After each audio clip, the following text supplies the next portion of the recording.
Welcome in, Loons fans, to week number 6 of Loon Talk here on Score North and anywhere you find your podcasts, really. I am Jonathan Harrison, joined alongside Dan Terhar today for this week's Loon Talk. No special guest this week. More on that for next week. That's coming up next. Welcome into, I think you came up with the greatest term for it. The best kept secret in MLS. Is that what you called this podcast, Dan? Yes. Don't tell anybody. Let's keep this quiet. Because, if a lot of people start listening, then the expectations go up. Yeah, we don't want that. We don't want expectations. And then it won't be any fun. All right, so it was a little bit of a bye week for Minnesota. No games played this last weekend, so no games to review for us. So instead, Dan, I figured we'll go with 5 questions based off of... Oh, okay, 5 questions. Yeah, let's make some more trades. Interesting than trades, yeah. Let's make some wild trade speculation here. I thought maybe we'd come back and talk. No, I said charades, not trades. Charades. I thought maybe we'd bring Cal back and we'd finish discussing what a handball is, because I still don't know. Yeah, good luck ever figuring that out. Before we jump in, I just want to remind our listeners and our viewers here on YouTube, anybody who's watching on Score North's YouTube channel, to rate, review, and subscribe to Loon Talk. It helps us get seen and heard more throughout the podcast space, so that would be greatly appreciated. All right, Dan, let's dive into these 5 questions I put together. All right. First one, how concerned should we be about the 0-4 start? They've turned it around, but I kind of just want to focus right now on that 0-4 start. Going into the season, there was a lot of expectations for this team, and they kind of fell flat on their face to begin the season. How concerned should we be about that 0-4 start as kind of a signal for the rest of the season? I think there's still concern, and the reason why is, even though they've won 2 in a row, how many goals have they scored? 2. Yeah. So there's still a problem. So that's the funny thing is, I wasn't all that concerned when they were 0-4 because I said it's too early. But my concern level is the same now. Even though they've won 2 in a row, I'm still at the same level of concern, and that is, why is this team not scoring goals? Yeah. On the upside, the defense looked great their last couple of, particularly their last match. I thought the defensive back 4 was great. They've got a goaltender that's on a roll. So my concern level hasn't changed because they won 2 matches. My concern always was, first and foremost, why are they struggling to score goals for long stretches of time? And that is why they went 0-4 to start the season. So my level of concern is about the same as it was, really. Yeah, I think I'm right about there. I was a little bit more concerned going into it was the Vancouver game, the first win, right? Mm-hmm. I was pretty concerned going into that just because they had so much of the ball and they had so many shots on goal, and they still weren't finding a way to get the ball into the back of the net. And it just seemed like if that kept on going on much longer, there would be a lot of questions of confidence going into further matches. And you don't really want that going into this kind of a season that goes on for so long, for so many months. It's really hard for a player to keep on going. Especially with this upcoming break that they're going to have, the nearly month-long break coming up. You don't want to struggle for confidence. Yeah, you're absolutely right. I mean, there's so many layers to all this that goes on, and the player's confidence is such a big part of it. And I don't think, in my opinion, I don't think the player's confidence level was really rocked until that 4th loss. I think the first one. Yeah, the first one, it was like, all right, nobody wins in Seattle. They're really good.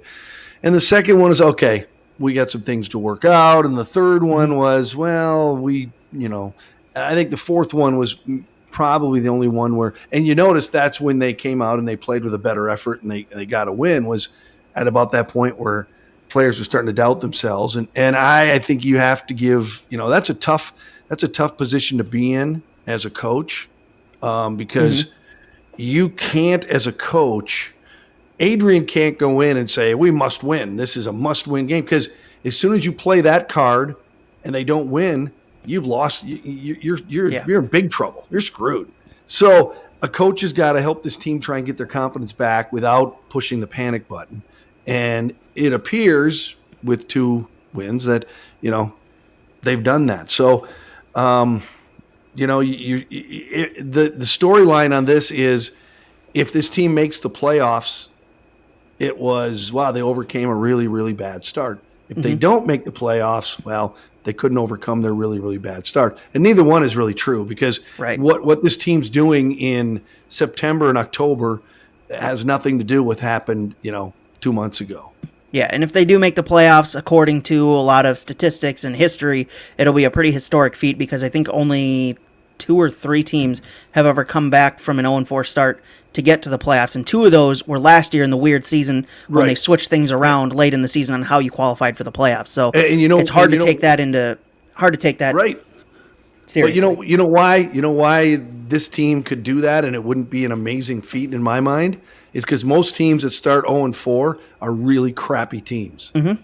They're bad teams. NYCFC last year, they weren't that good, but they were also dealing with the new head coach that had never coached them before, and that all came true in one of the weirdest seasons we've ever incurred or been a part of because of the COVID pandemic. Right. So it was just all a really bad start for them. And then Inter Miami, they were going through whatever the heck they were going through to begin that season. So 2 of those teams that have made the playoffs off an 0-4 start, and I think Miami did off an 0-5 start, but that was sheerly based because they switched to points per game last year. Right. So you know what? This is a good team. They were in the Western Conference Finals last year. If they rebound from a 0-4 start and make the playoffs, it's not an amazing feat. It just shows you that most teams that are good teams don't start the season 0-4. It rarely happens because, well, circumstances in this case led to just a terrible set of 4 games. So we'll see what happens. We're going to know a lot. I was going to say we'll know a lot more in the most month. No, we won't, because they're only going to play once in the next month. We'll know a lot more in about 6 months. At the end of July, we'll know a lot more, which that helps. Oh yeah, absolutely. As we've seen in the past in MLS, especially with Seattle, and not this year obviously, but Seattle's generally known as the team that has really slow starts. Then they pick it up in the summer and just find a way to get hot right at the end of the season, and that's all that really matters. No one really remembers how you start the season; it's always how you finish. So that's why let's see how it goes. If they make the playoffs, no one will be talking about how they started 0-4, except for a look back to say, well, they really recovered from a horrible start. So, it's just a footnote. All right, so then question number 2 here on this week's Loon Talk. How much should we read into the 2 straight wins? They were both 1-0 wins at Allianz Field. They're very much needed wins. Great defensive performances in each of those 2 wins. The attacking displays still left a lot to be desired just because the goals came late in the match, but the way they came was nice to see. How much should we read into those 2 straight wins? Well, I would read a lot into it. And if you're an optimist like I am, you're going to say, okay, it doesn't matter who they played, how they won, what the score was. They got wins they needed. Both late goals in both of them. I mean, it was, I think both those matches we were sitting there going, all right, well, we'll get a draw. It's not a loss, right. But just get a point. On the pessimistic side of things, it's easy to look at that and go, they didn't play that great. They only scored 1 goal in each one. There's still a long ways to go. So my take is, doesn't matter. You win. You got 6 points. You had 0 points in the first 4. You got 6. You got 3 in 2 straight games, and I think that they'll win this weekend coming up against Real Salt Lake. So I read a lot into it, but people who have a little different viewpoint on things that aren't quite so optimistic, I totally understand where they'd say, I wasn't impressed. Yeah, and they weren't impressive wins, other than maybe the defensive effort last time out. Other than that, they weren't impressive wins. So. I don't know. What do you think? Do you think that those 2 wins cured everything? No, not by a long shot. If they had been wins where it was offensive firepower, where it was like 3-0, 4-0 games, then yes, I'd read a lot more into it. But because they were 1-0 wins each time, and because those goals came in the second half, and one of them came in the 94th minute, it's hard to read. It wasn't even the second half. It was the next game. It's really hard. Game. Yeah, it really was. We were getting ready to do the post-match show, and then all of a sudden, we had to change everything at the last second. I don't know. It's hard to read too much into them just because the way those games played out. The thing I do like a lot out of them was the defensive performances. The offense, I'm still wanting more, but I think the thing that I'm reading most into is how that defense played, despite Michael Boxall once again having to play with different center back pairings in each of those games. But the defense definitely turned around. I think Chase Gasper had much better games in each of those games than he had the previous 4. I liked what I saw out of that. Just having a left back who's confident, again, really goes a long way for the rest of that back line, I guess, just because the way they want the fullbacks to play. So having him get his confidence back helped a lot towards my confidence for the rest of the back line. As for the rest of the team, the goalkeeper situation looks like it's still a toss-up at this point, now more than ever, because it looked like going into the season, Dane St. Clair was going to be the number 1. Now after those two games, it looks like Tyler Miller's the number 1, and who knows how long that's going to go on, because you have 2 number 1 keepers that you can't really keep on the bench for very long. So there's still questions there. I'm still questioning the offense. I want more goals out of them, despite how much shots they're getting. They're creating plenty of chances. It's just they're not putting much into the back of the net. Yeah, you've got, the goaltender situation I don't look at as, Dane lost his job or Tyler Miller had lost his job. To me, when you have 2 number 1 goaltenders, I don't think that I can't put a definition on it. He's number 1. You know what? Whoever's playing that night is 1, and then there's 1A and there's 1B, Yeah. They're both starters. Here's the part of that frustrates me a little bit is I have a lot of confidence in Dane St. Clair for a guy that's really basically his second year of playing full-time in the league. He's very good. But I have more confidence in Tyler Miller. Tyler's got more experience. Tyler, his distributions are better. He's got just an incredible, right leg. He can put that ball, far down as you want it. What frustrates me a little bit is that I don't see how this team ends up with both these guys on their roster at the end of the year. Yeah. Because that's a luxury you just aren't really afforded, because you need that resource in the whatever goaltender you decide is expendable or that you would choose to make a trade or a deal for. And unfortunately, I don't see any way in the world that that's not Tyler Miller. Right. I can't see any scenario where Dane St. Clair is moved to another club. No, not with where they drafted him No. and how much resources they put into getting him to where he is at this point, and how much promise he's shown in the half season that he played as the starting keeper for this team. The first 4 games are kind of first 4 games of this season anyways are kind of an anomaly that as Adrian pointed out, probably one of those goals in those games was on him. It was that second goal in Colorado. He probably could have done more on.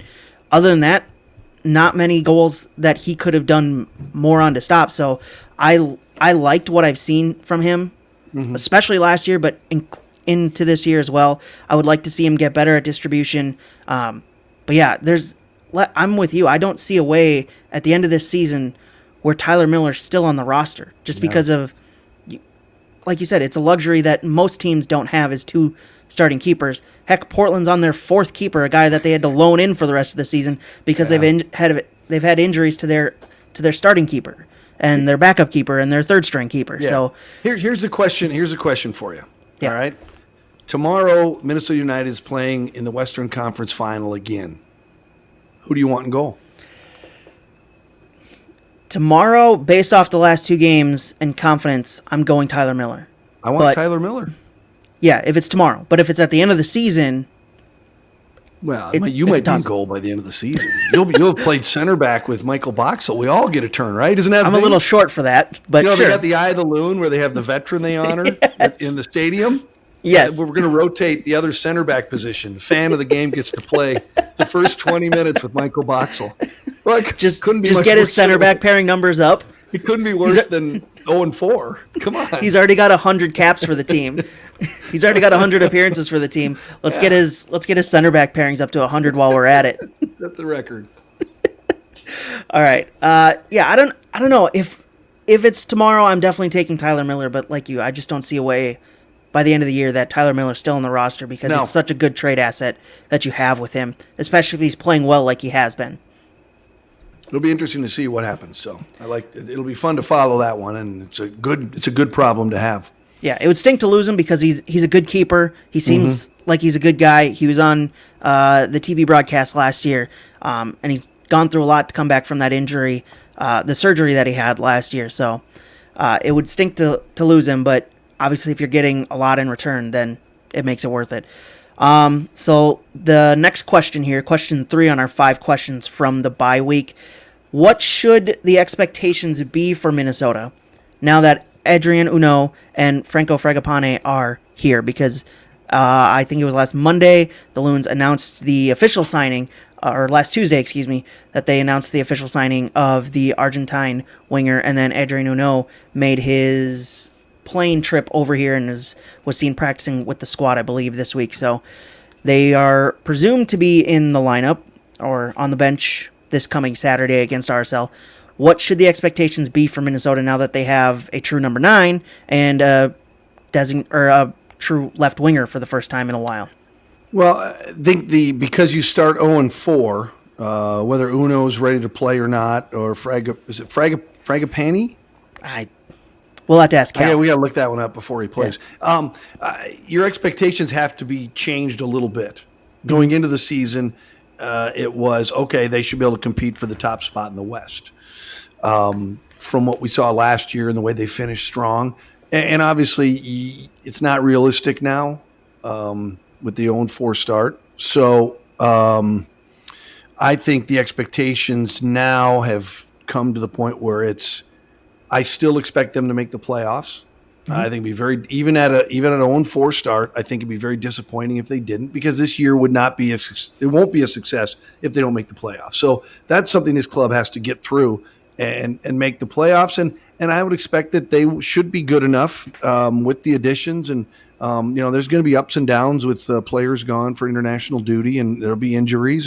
But I think that the expectation should be that they'll be a contender at the end. And I guess I would say their goal should be to get back to the Western Conference Final for a second straight year. Yeah, I that's kind of where I'm seeing them now that they have a designated player in ADRIAN HUNOU and a really true left wing attacking threat in the Argentine winger Franco Fragapane, however we're going to pronounce it. We'll have to ask Cal here in the next coming days. Cal doesn't even know what a handball is. Why are we asking him? Fair enough. Until you know what a handball is, you can't tell us how to pronounce it. I don't want to know.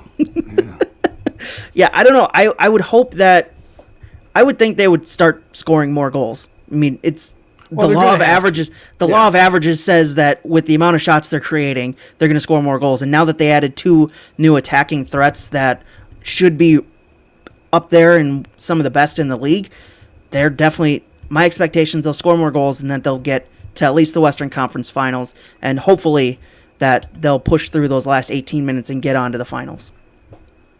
We'll see. Yep. It's long ways to go, though. A lot of time to tell. You mentioned that the team will be without some players coming up, and that will hit no closer to home than losing Robin Lod for a month due to him playing for Finland in the Euros. They'll also lose Jukka Raitala. So my 4th question today is, how will the Loons fare without Robin Lod? He's been, besides maybe Emmanuel Reynoso in the last 2 games, easily this team's best player so far this season. He's played out of position at the number 9 spot. He generally, it seems, wants to play at the right wing spot. But no matter where they put him so far this season, he's played outstanding. He's been their best attacking threat this season. How do you think they'll get by the next month without him? I'm concerned. I think he's become a veteran presence on the pitch and in the locker room, and this team's going to miss him greatly. Yeah. He was his demeanor. He was kind of a calming force. So many number 9s come in, and it's the rock star mentality. You love those guys. I know you do. And I don't know what you're talking about. I don't have the Zlatan Ibrahimovic jersey upstairs. So he's the opposite of that. He just comes in and works hard and keeps his mouth shut, and he's very calm and mild-mannered. So I think they're going to miss that presence. I don't know that, with the new guys coming in, maybe they'll put plenty of goals, up on the board. But I think they're going to miss him as a player, as a guy to look to.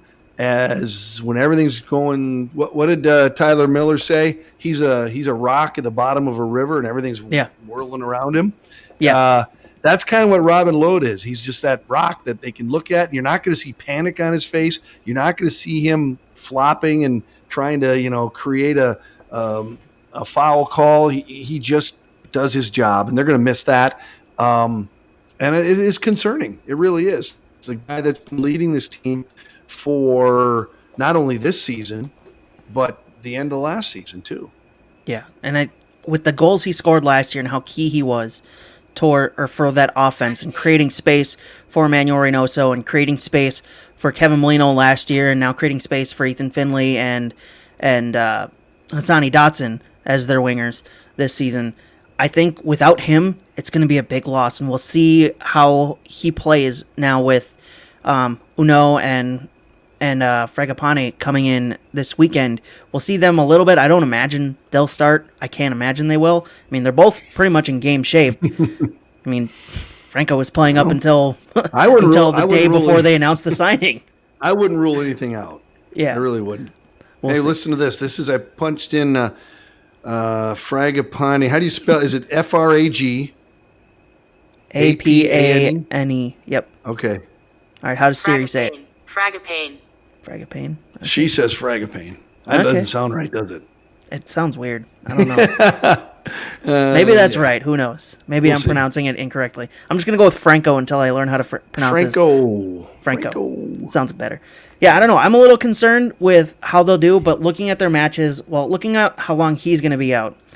So Finland plays their last game of the group stage in the Euros on June 21st. That's the end of the group stage. Finland has a really tough group. They have Belgium, Russia, and Denmark in their group, if I'm looking at it correctly. I don't imagine Finland would get out of it, but if they do, the round of 16 game the round of 16 takes place between the 26th and the 29th. Okay. So then, if you just go with Finland getting eliminated in the group stage June 21st, that means he'll definitely miss the FC Dallas game, because we found out last weekend that he will be staying through this Real Salt Lake game, and then he'll be taken off. So then that means he'll just miss the FC Dallas game, but then there's obviously travel and getting back into the States, so you'll probably need a week or so.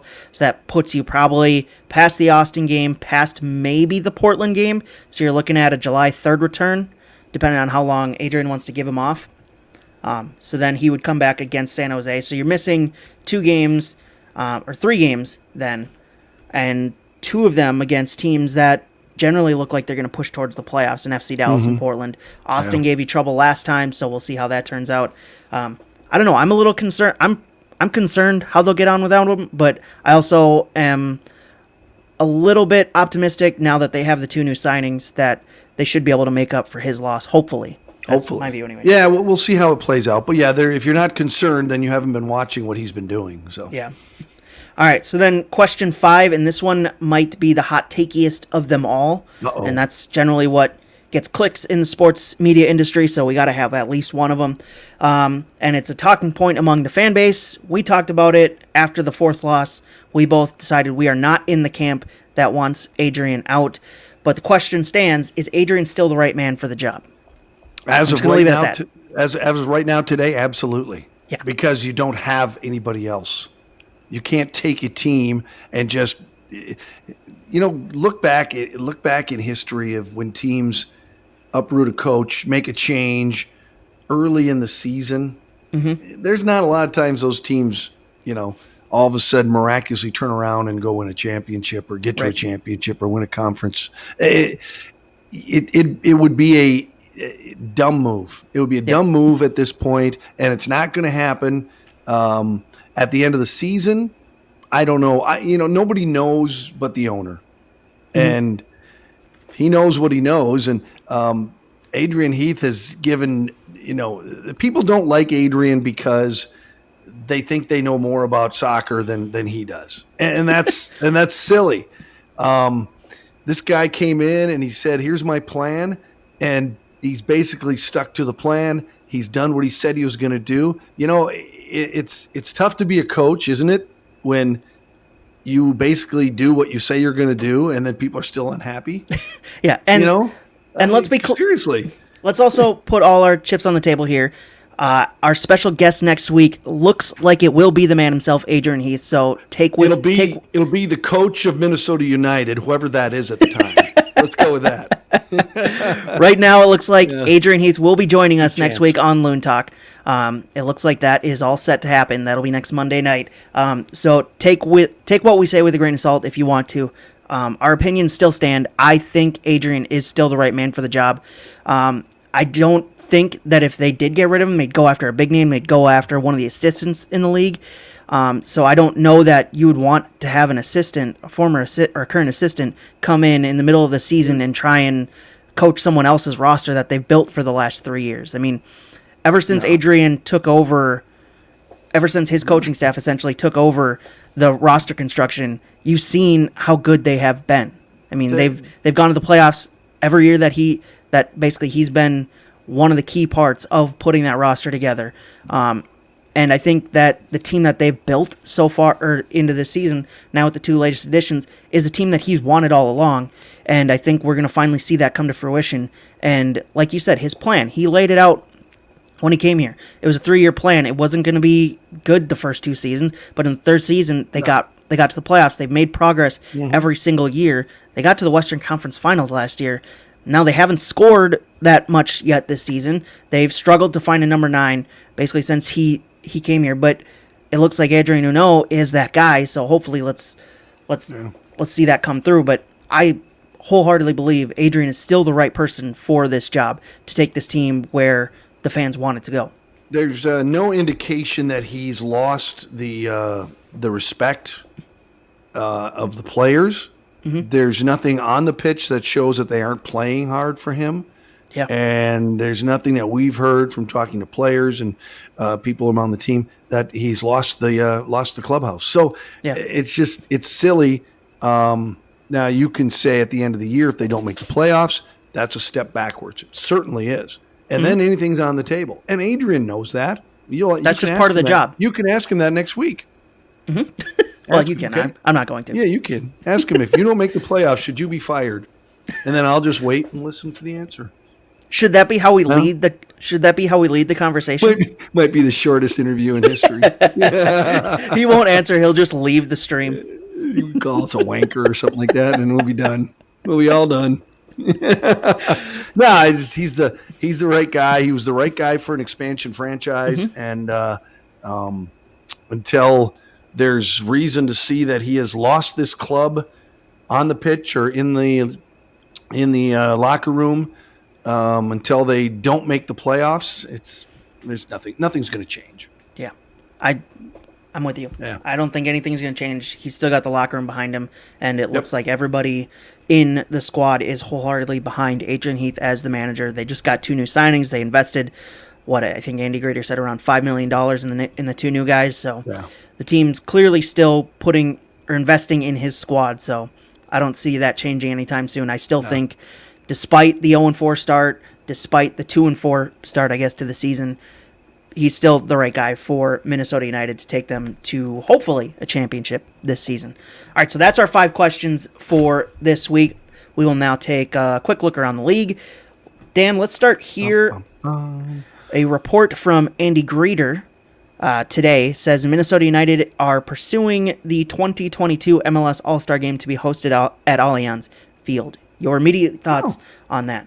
I hadn't heard that. I hadn't heard that one yet. Yeah, that'd be awesome. And, if it's like other professional sports in this country, when you build a new stadium, usually you get it within a couple of years. Yeah. Orlando got one when they got their stadium. LAFC was supposed to have it last year, but obviously the pandemic canceled things, so they'll have it this year. So they don't have an announced site yet for 2022. Hopefully that is Allianz Field. It'd be cool to see Allianz Field once again broadcast to the world on a cool stage.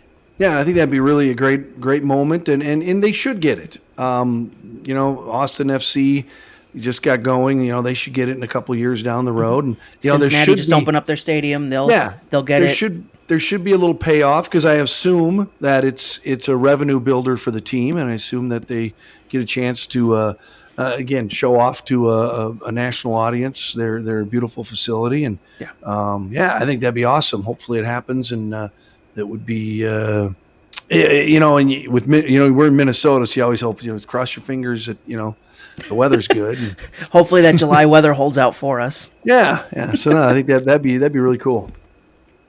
Not really in the league, just involves U.S. soccer. The U.S. men's national team set to play their first match since March. They'll play the 13th ranked Switzerland side on Sunday in Switzerland. That's this Sunday. It's a bit of a tune-up before they resume CONCACAF Nations League action next Thursday, which is my birthday, against Honduras in the semifinals. Happy birthday.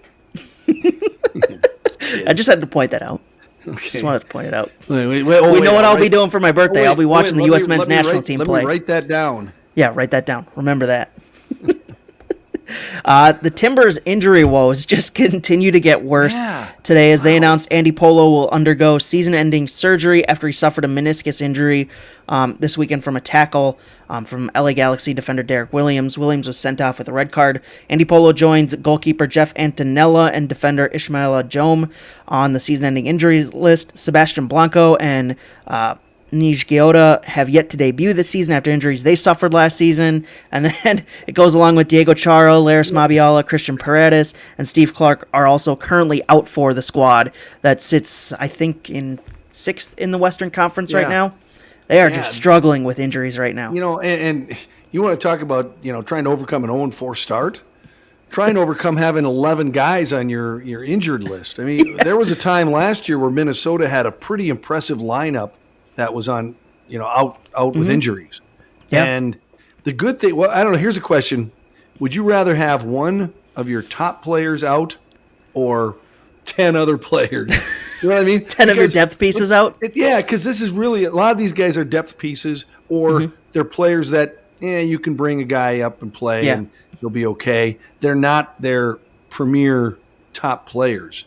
Yeah. I think the only ones you'd say are their premier are Steve Clark, their goalkeeper, and then Sebastian Blanco. And then Nij Gioda is also a designated player, I believe. So they got a lot of money invested in a lot of guys who are not playing for them right now. Yeah. No, that's a mess, and that's much harder to overcome than an 0-4 start. It really is. Yeah. This one is a bit of old news because it broke literally moments after we ended recording last week. But Columbus Crew, it was announced that Columbus Crew ownership and fan supporter groups had come to an agreement about the much maligned rebrand that would have stripped the Crew name from the official name of the club. The Crew name is back in. They've changed the new logo to have the Crew name in it and the year 96 in it. It takes out that weird triangle they had at the bottom of the logo and puts in the 96. It was good to see that the ownership group realized they had screwed up a little bit with the rebrand, came to an agreement with the fan supporter groups that basically saved the Crew in the first place from leaving Columbus. So, I mean, I like the news because Columbus SC just didn't sound right. Columbus Crew is always just a much better name, considering it's been there since 1996. Two guys from Minnesota. When two guys from Minnesota can tell you there's a dumb idea. Two different generations, because I remember the original the Columbus Crew that played in the NASL against the Minnesota Kicks, and we were both going, well, that's dumb because that's a good name. So when they sent out the release, was it from the Columbus FC or was it from the Columbus Crew? For the announcement that they're going back to the Columbus Crew? They're going back to the Crew, because at that point they weren't the Crew. It was from the Columbus Crew and the Nordeca, which is one of the biggest fan supporter groups. But they weren't the Crew then, so it should have been from the Nordeca and from Columbus FC. It said Columbus Ownership Group, I think. Oh, okay. Columbus Ownership Group and Nordeca co-announce or something, whatever. But it literally happened moments after we got done recording, so it's great timing. Yeah, no, good move. Part. I guess you know what, you got to give them the respect they deserve for figuring out that they did something dumb and they fixed it. So good for them. Yeah, good job. All right, so that concludes Around the League. Dan, next up for Minnesota, we finally have a game this weekend against Real Salt Lake. Unfortunately, our favorite goalkeeper will not be in attendance because he'll be playing with the U.S. men's national team. So David Ochoa, all Loons fans' favorite goalkeeper in the league, won't be there. Revenge game canceled. Let's go home. Yep. No need to So stay up till disappointing. 11:30 watching that game. Yeah, I that was when I saw that. It was a letdown because you know what? That's why teams love to have players like him, because even the broadcasters from Minnesota are going, "Oh, good, we're playing Ochoa." Yeah. We got And storylines. I love you get storylines. fired up, yeah, because he's going to do something dumb. It's going to be great. Oh well. I mean, RSL still does have Rubio Rubin, who scored 4 goals, had 2 assists, a couple of those against Minnesota. So he's been lighting it on fire in his first season with the club. So there's going to be a lot to watch on Saturday night. You can hear the game on Score North with Dan and myself. We'll be broadcasting that on Score North on AM 1500, Score North mobile app, and on live.scorenorth.com if you want to tune in. Dan, you ready to get to it? Your favorite Let's segment do it. every week? I'm feeling pretty good. Good. You should be. It was a good week for you. It was a terrible week for me, but it was a fantastic week for you. So write that down, our weekly segment where we each make 3 soccer-related predictions. At least one of the predictions has to be Minnesota United related, and then we'll keep track of the predictions all season long. We'll call them goals throughout the year. The most goals at the end of the season wins the Golden Boot. So let's get an accountability session, shall we? Yeah. Yes, Cal came up with quite the prediction last week, and this was fun to follow. He predicted that River Plate will start their next Copa Libertadores game with less than 11 players on the pitch because they had COVID issues and injury issues. Right. And just a bunch of issues. Sick guys, injured guys, guys with, bad hair. Yeah, they started with 11 guys. Yep. Nobody on the bench. But of those 11 guys, none of them were goalkeepers, so they started an injured midfielder in goal. Injured mid. Hey, you. You can't move anyways. Goalie. Go in goal. You're injured and you can't play midfield, but you can stand there because anybody can play goalie. Wow. Goalies really aren't soccer players. They really don't play soccer. Next week's guest, world. Tyler Miller. Me and Tyler got to talk about that. You guys can hash out if a goalkeeper is a real soccer player. They can pick the ball up. Come on. Totally different. Well, needless to say, they started with 11 guys on the field. I mean, and they got by. They were up until late in the game. They were up 2-0. They had a shutout. They had a clean sheet up until late in the game. They ended up winning 2-1 in a pretty impressive display. I've been kind of delaying this one because I don't want to get to it. I had 2 more come off the board. You had 2 more go on the board. I said Juventus will not qualify for Champions League this season, and gosh dang it, it came so close. Yeah. Napoli had scored a go-ahead goal late in the game, it was in the second half, and then they gave up a game-tying goal like literally 6 minutes later, I think, and the rest of the results played out where Juventus ended up qualifying for Champions League. But it was so dang close to happening. I was on the edge of my seat watching all 3 games because if you have the ESPN Plus app on, I think, Apple TV, you can watch multiple games at once. So I was watching all 3 games that mattered in that at the same time, and it was glorious. And then you said Chicharito will not score a goal against Portland, which made me stupidly say Chicharito will score a hat-trick against Portland. I want to play poker with you because if it's that easy to suck you into doing something dumb, I want to play poker with you. I'm just going to say it. I have no idea how to play poker, so let's play poker. I mean, if you had even said, okay, I think he will score a goal against Portland, that would have at least been reasonable. Let's see how many did he get? Oh, that's right. They got shut out. Got none. Yeah, they got shut out. They lost. They got nothing. Chicharito didn't score a goal, so I lose 1. You get another goal. And then you said, pulling this one out of nowhere, Minnesota. It's not nowhere. It's Division 1 of the Minnesota Amateur Soccer League. It's Division 1 soccer. You said division. FC Minnesota will defeat Lions FC at Hazelwood Park. Yes. I checked today. FC Minnesota won 3-2 at Hazelwood Park over Lions FC. That was closer than I thought it would be. I saw the score the next day and I was, oh man, that was not. I thought it was going to be a gimme. So there was no word on how it played out, so I don't know if it was just them giving up 2 late goals or whatnot. On the MASL website, they don't give you a lot of details. No. I was really hoping we could play this one out and tell the story of the game, but they didn't provide any of that. It's just a 3-2 win for FC Minnesota. So you get another one. That means you have 5 goals on the season. Yeah. And you are 5 of 8 so far of everything that's happened so far. So you are 63% correct. Out there too, though. So yeah. Meanwhile, the rest of us, myself, guests, and listeners, are all over for the season. So I'm going to put myself out there this week. I'm going to take some chances. Oh, yeah? I'm not going to predict someone getting a hat trick, though. Especially not. Well, that's no fun. Chicacharo or whoever it is you like. All right. So Chichi Rodriguez, whoever it is that you like. If you're going to say you're going to put yourself out there with some of your predictions, by all means, start us off, Dan. Michael Boxall will figure into the scoring on Saturday against Real Salt Lake. Goal or an assist. Write that down. Write that down. I don't know why. I was feeling some good vibes from number 15. You know they're not playing San Jose, right? He only scores when they play San Jose. Nope. We're playing Real Salt Lake. It's not Real Salt Lake, by the way. No, it's Real. Yeah, Real. All right. Write this down. There are 2 games where the East plays the West this weekend in MLS action. They will split. Okay. So I think it's, if I'm remembering correctly, NYCFC play LAFC, and then Portland plays Philadelphia. They will split. That sounds like I write this down from a guy that really wants a win. Yeah, pretty much. I just need goals at this point. All right. Write that down. Dan? International friendly Saturday at AT&T Stadium.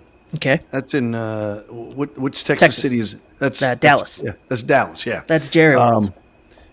Iceland versus Mexico.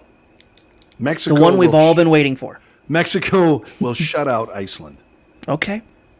All right. I like it. Shut out. Clean sheet. Iceland, the darling of the Euros a couple of years ago, gave us the original, the original Skol chant that the Vikings ripped off. And by the way, did an amazing job. Well, they had one of the players come and teach the fans, essentially. It was, and it's awesome. Have you been there for US Bank Stadium when they do it? Yes. And if you're going to steal something, do it right, and they did it right. They did. That was a good move. It sounds awesome in there. I've never seen it live, but on the TV it comes through pretty well. All right. Write this down. By the time the Loons return home for the game against Austin on June 23rd, they'll be above the playoff line. What? Yep. You nuts? No, you look at the standings. They currently sit on 6 points. So that mean that they have to win Saturday. They basically have to win the next 2 games. Well, there's only 2 games between them. Yeah. But would that give them enough? That would give them, if they did win those 2, so they'd have 12 points. Yeah, because San Jose and Portland currently sit on 9. Colorado sit on 10. Houston sit on 11. LA sit on 12. So there's... Now you need some teams to lose, though. That's fine. They'll lose. Okay. All right. Write that down. I hope you're right. Write that down. By the time the Loons return home for the game against Austin, they'll be above the playoff line. Got it. All right, I like it. All right, I'm going back to the Minnesota Amateur Soccer League Division I stuff. None of this lower division stuff. I'm staying with it. You got to get in that lower division. No, you can't predict that. Division I stuff, you know what's going on. Back to Hazelwood Park on, what day was that match? I think it was Sunday. This Sunday. I'm picking an upset. Lions FC is taking on the Fire Soccer Club, Fire SC, and the Lions have yet to win a match. Okay. They will win their first match of the year against Fire SC at Hazelwood Park. Are all the games at Hazelwood Park? No, they got a lot of parks. Okay. Pitch, stadium, pitches. It's Division I. It's Division I ball. Yeah. All right, write that down. I gotta be careful because I think my future son-in-law used to play in that league at the Division I level before he moved. So I gotta make sure I don't sound like I'm making fun of it or I'll hear about it. No, it's good soccer. No, it is. It's good soccer. Okay. So write that down. Lions first win. Write this down. Manchester United will win the Europa League final this coming week. They play tomorrow. The Europa League final against Villarreal. So you stayed with the Division I pick 2 there, just like I did. Yes. Okay. Well, sort of. Nice. Europa League is kind of second tier to Champions League, so it's sort of second. It's sort of second division. All right. But Manchester United will beat Villarreal in the Europa League final. Okay. When is that? Tomorrow. That's tomorrow. I will be racing home from work. It's at 2 p.m. CBS or CBS Plus or Paramount Plus or whatever it's called. I don't know. It's on one of those channels. Okay. So I'll be watching it. Cool. Wearing Manchester United jersey. Good stuff. All right. That was all 3? Did you do 3? That was it. Yeah. All right. That's all 3. Yeah. I guess that's it for this week of Loon Talk. Right. Remember, you can find us anywhere you find your podcasts. You can also find us on Score North's YouTube channel. Rate, review, subscribe. give us a follow at our separate Twitter handles, where if you're watching the YouTube video, you can see our Twitter handles right below us. I am at John Harrison 90 on Twitter. Dan Terrar is at Dan Terrar on Twitter. DanTerhaar over on Twitter. Dan, it was good talking to you. We will talk to you Saturday night. Saturday. Can't wait. Another win coming up, Johnny. Let's hope so. All right. That has been it for Loon Talk this week. Thank you, sir. We will talk to you all next week.